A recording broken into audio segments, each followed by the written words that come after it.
Magandang umaga, Pilipinas! Welcome to my vlog! So tara, usap tayo, Pilipinas. Ikaw, Pilipinas, sino ang paborito mong presidente? Ang content natin ngayon ay kung sino-sinong mga presidente ang malaki ang naambag sa batas sa Pilipinas. Kung ito ba ay kapaki-pakinabang, ang napupusuan ng ating mga kabayan, hahanap tayo ng mga kabayan na galing sa iba-ibang lugar at hingin ang kanilang panig. Tara, usap tayo, Pilipinas! Narito po tayo sa Pampanga Street, ang kalsada na namamagitan sa syudad ng Malabon at Caloocan. At dito nalalayo ay ang syudad ng Navotas. Maraming manggagawa dumaraan dito. Subukan natin kumanap at kumausap ng manggagawa.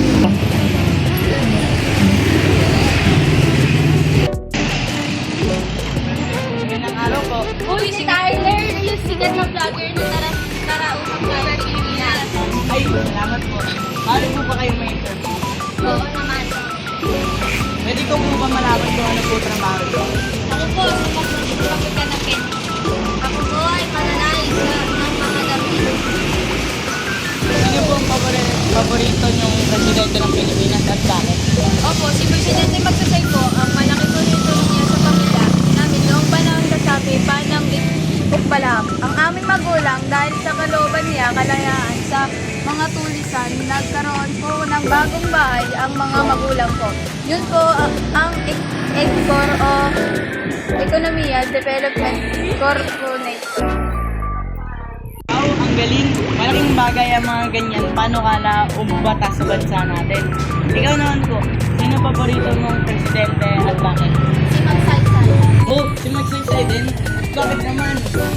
Si Magsaysay ang nagbigay ng protection sa mga tulad namin manggagawa dahil sa Social Security Act na pangalagaan ang aming karapatan. Ang husay talaga ni Magsaysay. Salamat po sa panahon at oras na binigay sa atin. Salamat po. Lumipad ang aming team sa Nueva Ecija. Tinaguri ang Rice Granary of the Philippines dahil sa 200,000 hektarya ng sakahan, ang pinamalaking sakahan sa ating bansa. Tayo naman makikipag-ugnayan sa kababayan natin magsasaka. Uy, sakto, may nagtatanim ng palay. Magandang araw po, ako po si Tyler ng Tara, Usap Tayo, Pilipinas. Magandang araw din po. Uy, sikat na vlogger! Hello vlog! Welcome to my guys! Salamat po. Mari po ba namin kayong magkapanayam? May mga onting katanungan lang po. Sige, Arnold! Nais lang namin malaman ang panig nga kung sino pa ba dito. Video kanino kasi dahil sa kanya may protection kami magsasaka laban sa mga ganito o mapang-abuso mga may-ari ng lupa. Dahil sa Agricultural Tenancy Act, ligtas kami mga magsasaka. Oh, talaga? Kayo naman po sa... Pangulong Magsaysay po dahil sa kanya kami nagkaroon ng pagkakataong mga magsaka magkaroon ng lupa dahil sa National Resettlement Rehabilitation Administration napadali ang aming proseso na magkaroon ng sariling lupa. Tara Pilipinas, tayo magtungo sa Benguet kung sa balita ko, mura ang mga gulay. Ang napakagandang lugar ng Loo Bugyas Benguet, kung saan maraming klase ng gulay ang nakatanim dito at kilala rin ang Loo Bugyas Benguet sa isa sa pinakamagandang tanim o high class quality ng patatas na pwede din pang-export. Magandang araw po. Ay Ginang, maaari po ba namin kayo makapanayam kahit saglit lang? Idol, lagi kitang pinanonood sa mga vlog mo. Salamat po. Bilang mamamayan ng Benguet, sino po ang paborito niyong presidente ng Pilipinas? Si si President Quirino. Kung kasi dahil sa kanya, panungkala noong 1949 nagkaroon ng balanseng kalakalan ang Pilipinas na makakapag-export po kami ng patatas sa ibang bansa at meron din kaming laan ng kalakalan para sa ating bansa. Sa pagbaba, halaga, kumikita kami at nagpapababa namin ang presyo sa ating bansa dahil sa export. At ang export control balanse ang kalakalan ng ating bansa. Wow, ang galing naman.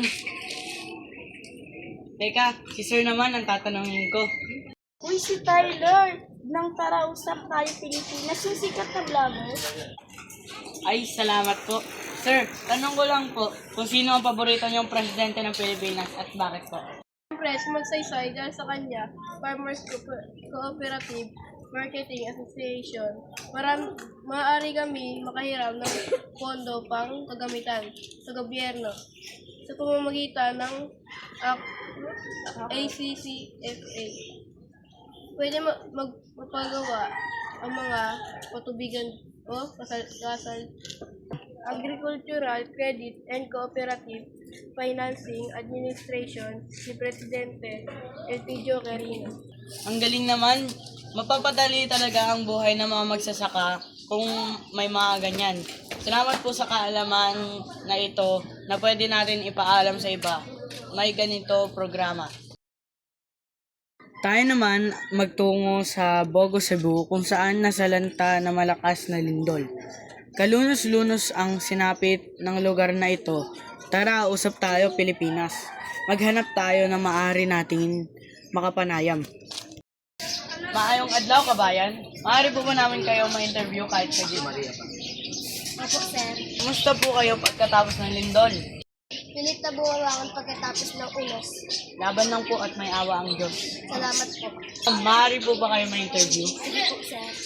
Sino po ang paborito niyong presidente ng Pilipinas at bakit? Pangulong Quirino po kasi dahil sa Philippine Rehabilitation Act, napabilis ang pagsasaayon ng aming bayan pagkatapos ng sakuna. Aganang aksyon pala ang batas na yan para sa mga nasasalanta ng bagyo o anumang sakuna. Sa mga gantong pangyayari, mabuti na lang na may mga pangulo tayo iniisip ang ating kalagayan. Na kahit wala na sila, ramdam pa rin natin ang kanilang kalinga.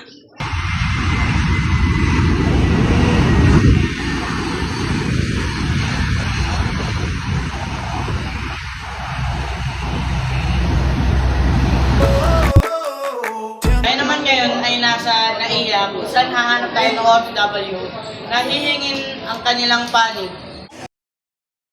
Welcome, Philippines! Ayun, labi na natin si kababayan. Ma'am, good morning po. Ako po si... Yaya, I know you idol. Kahit nasa Milan ako, nanonood ako ng vlog mo. Salamat sa kababayan. Nga pala, pwede ka ba ma-interview? Oh, sure, idol. What is this? Who's your favorite president of the Philippines and why? Si Quirino, yes. Kasi kahit matagal na ako wala sa Pinas dahil sa batas niya na Philippine Citizenship Retention and Acquisition Act. Manatili akong Filipino citizen. Okay. Kahit matagal ka na sa ibang bansa, pusong Pinoy pa din. Of course!